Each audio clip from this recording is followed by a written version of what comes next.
മടങ്ങി വരാം. ഇപ്പോൾ റിയാസ് KMR വീണ്ടും ചേരുകയാണ് കോഴിക്കോട് നിന്നും. റിയാസ്, ഈ ശരത്ത് സൂചിപ്പിച്ച പോലെ തന്നെ ഒരു നിർണായകമായിട്ടുള്ള ഒരു ചെറിയ കുറിപ്പ്, ആ കുറിപ്പിൽ നിന്നാണ് ഇപ്പോൾ ഈ അന്വേഷണം മുന്നോട്ട് പോയിരിക്കുന്നത്, ഈ പ്രതിയെ പിടികൂടിയിരിക്കുന്നത്. അങ്ങനെ തന്നെയല്ലേ? കാരണം ആ കുറിപ്പിനകത്ത് എന്തെല്ലാം കാര്യങ്ങളായിരുന്നു ആ റെയിൽവേ ട്രാക്കിൽ നിന്ന് ലഭിച്ച കുറിപ്പിനകത്ത് ഉണ്ടായിരുന്നത്?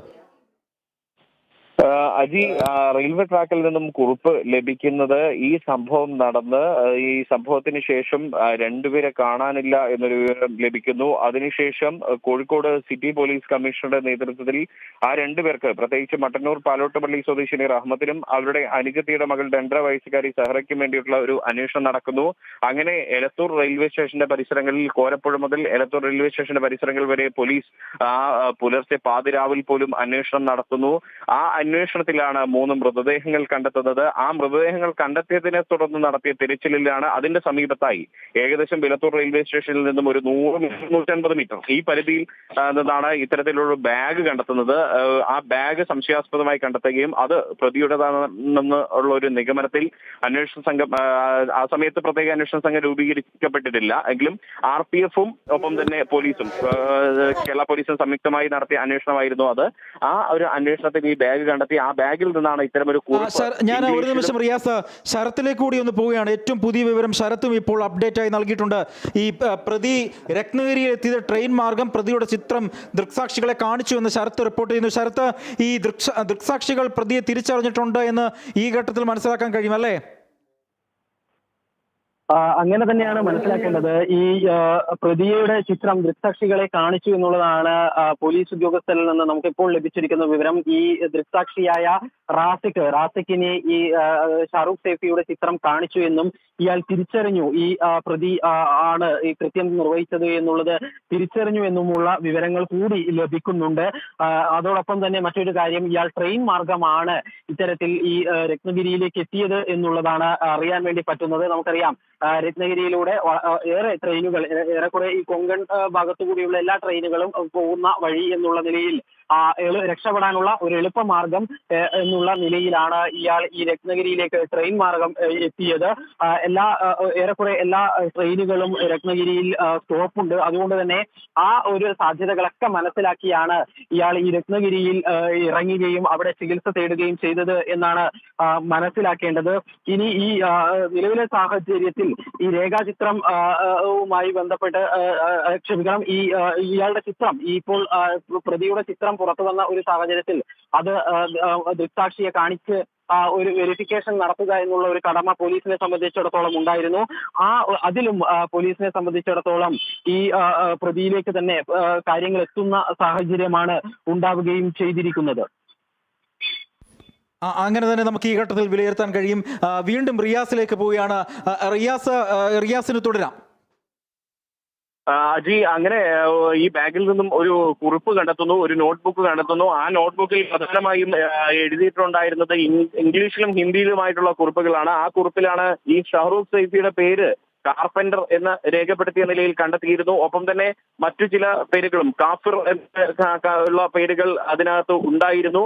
അത്തരം പേരുകൾ, ഒപ്പം തന്നെ ഈ പ്രതിയുടെ കൈപ്പടയായിരിക്കാം ഇത് എന്നൊരു നിഗമനത്തിൽ ആദ്യഘട്ടത്തിൽ പോലീസ് എത്തുന്നു. ആ ഒരു കുറിപ്പിൽ നിന്നും ലഭിച്ച ഒരു സൂചനകൾ പിന്നീട് എന്ത് ചെയ്യുന്നു പറഞ്ഞാൽ ആ രണ്ട് മൊബൈൽ ഫോണുകൾ സ്വിച്ച് ഓഫ് ആയ നിലയിലായിരുന്നു. അതിനകത്ത് സിം കാർഡുകൾ ഉണ്ടായിരുന്നില്ല. തുടർന്ന് IMEI നമ്പർ കേന്ദ്രീകരിച്ച് അന്വേഷണം നടത്തുന്നു. ആ IMEI നമ്പർ കേന്ദ്രീകരിച്ച് നടത്തിയ അന്വേഷണത്തിലാണ് അതിന്റെ ഉടമ ഷാറൂഖ് സൈഫി എന്ന് പറയുന്ന ആളാണെന്ന് കണ്ടെത്തുകയും അപ്പോൾ 2 പേരുകളും, അതായത് കുറിപ്പിൽ കണ്ടെത്തിയ ഷാറൂഖ് സൈഫിയും ഈ IMEI നമ്പറിന്റെ ഉടമയായിട്ടുള്ള, ഈ മൊബൈൽ ഫോണിന്റെ ഉടമയായിട്ടുള്ള ഷാറൂഖ് സൈഫിയും ഒന്നാണെന്ന് സ്ഥിരീകരിക്കപ്പെടുകയും മാത്രമല്ല സാക്ഷിമൊഴി നേരത്തെ ഉണ്ടായിരുന്നു. ഈ പ്രത്യേകിച്ച് റാസിക്കിന്റെ പ്രധാന സാക്ഷി റാസിക്ക് നൽകിയ മൊഴി നമുക്ക് ലഭ്യമാവുകയും ആ ഘട്ടത്തിൽ തന്നെ നമ്മളത് പുറത്തുവിടുകയും ചെയ്തതാണ്. അത് പോലീസിന് നൽകിയ മൊഴിയിൽ റാസിക്ക് പറയുന്നത് ഈ അക്രമി എന്ന് പറയുന്നത് ഒരു ഹിന്ദിക്കാരനെ പോലെ തോന്നിച്ച ഒരു വ്യക്തിയാണ്. മാത്രമല്ല അയാൾ ധരിച്ചിരുന്നത് ഇറക്കം കൂടിയ ലൂസ് ഷർട്ടാണ് എന്നുള്ള ഉൾപ്പെടെയുള്ള ഒരു സുപ്രധാനമായ സൂചനകൾ റാസിക്കിന്റെ മൊഴിയിലും വരുന്നു. റാസിക്കിനെ ഉപയോഗിച്ചാണ് പോലീസിലെ രേഖാചിത്ര വിദഗ്ധനായിട്ടുള്ള പ്രേമദാസൻ ഇരുവള്ളൂർ ഈ പ്രതിയുടെ രേഖാചിത്രം തയ്യാറാക്കിയത്. റാസിക്ക് പറഞ്ഞ ഇത് ഉപയോഗിച്ചാണ്. മാത്രമല്ല അതിനുശേഷം ഇപ്പോൾ പ്രതിയുടെ ചിത്രം കാണിച്ച് റാസിക്കിൽ നിന്നും റാസിക്കും പ്രതിയെ തിരിച്ചറിഞ്ഞതായിട്ടുള്ള ഒരു വിവരം നമുക്ക് ലഭിച്ചിട്ടുണ്ട്.